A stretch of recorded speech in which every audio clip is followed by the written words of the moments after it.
I had a surgeon email me and tell me that he saw not only a mermaid, but a jinn mermaid. Obviously, I cannot reveal his identity because he is in the medical field and he doesn't want this to get back to him at all. He wants to remain completely anonymous, but I'm going to tell you exactly what he saw and how he saw it. So we're going to call him Adam for the story. So when Adam was about 7 or 8 years old, he often accompanied his father and his aunt on trips to Detroit for his cousin's medical care. The reason that they had to go on these medical visits is because his cousin, when she was younger, stuck her hand in a metal fan and lost 2 fingers when they lived in Pakistan. So after they moved to America, his father would often drive his aunt and his cousin to Detroit to get medical care. Now, these hospital visits were obviously boring for Adam, and so sometimes to pass the time, his father would take him on drives nearby the hospital. One place they would often visit was called Belle Isle. It was an island park in the middle of the Detroit River. There was this road that looped around the island, and him and his father would just talk and listen to the radio as they slowly drove past it. It was during one of these drives that something happened, something that he has never been able to forget. As they're driving along the river, he notices something in the water that immediately just felt wrong. He's looking at this thing and his mind is just not grasping what he's seeing. It appeared humanoid in shape, but larger than a person. It was not a mermaid in the way that cartoons or movies depict them, but it was like the closest thing that his childhood mind could kind of refer to. The coloration really stood out to him. It was like this greenish blue tone that did not match the river or anything else around it. What kind of unsettled him the most, though, was not the shape, it was the feeling. He had this distinct feeling that this thing was looking directly at him, and he does not know how he knew that. He could not recall facial features, but there was an unmistakable awareness. He knew that he was seeing it, and he also knew that it was aware of him in return. There was no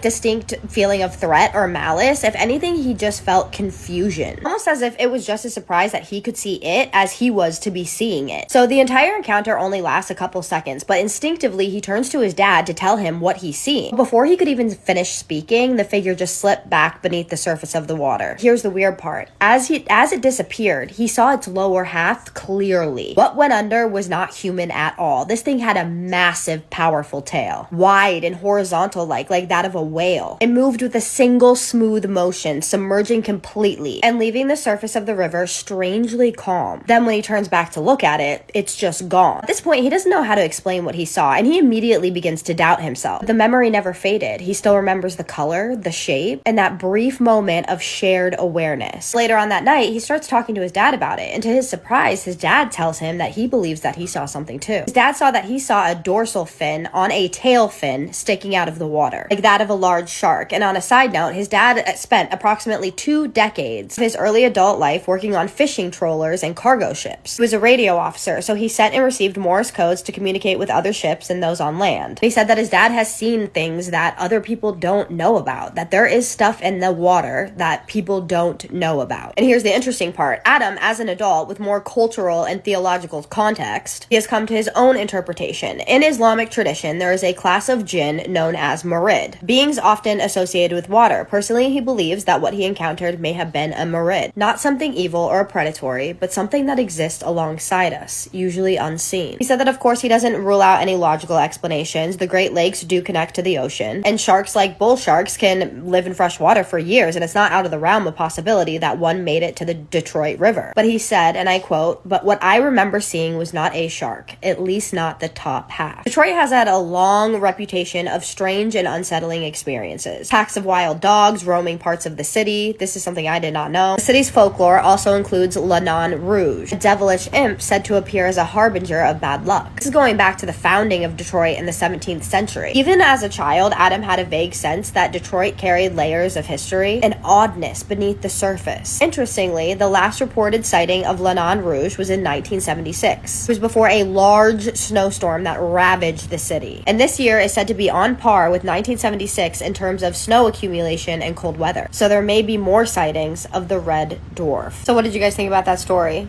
I do not feel good right now. I don't know if you guys can tell, but I have been sick now for 2 days and it is awful. But do you guys think that he saw a mermaid? Do you think that he saw a jinn? Do you think he saw a jinn mermaid? I've never heard anything like this before. And I find it very interesting that what I've always heard about jinn, and I could be wrong, is that they aren't good. But I vaguely remember people in my comments saying that jinn can be good and they can be bad. So please let me know, because I would love to know what the answer to that question is. I could also look it up online, but it's better coming from people, especially if someone here that is watching right now is in Islamic culture. If you could just kind of let me know what's going on with the whole jinn situation, I would appreciate that. And also, has anybody ever seen anything weird in the Detroit River? And if you guys have seen mermaids, please email me, because I want to know about it and I want to tell your story, because I find them to be so interesting. The whole fin thing, and like that creeped me out. The whole face, how he couldn't see its face. I wish he could see its face.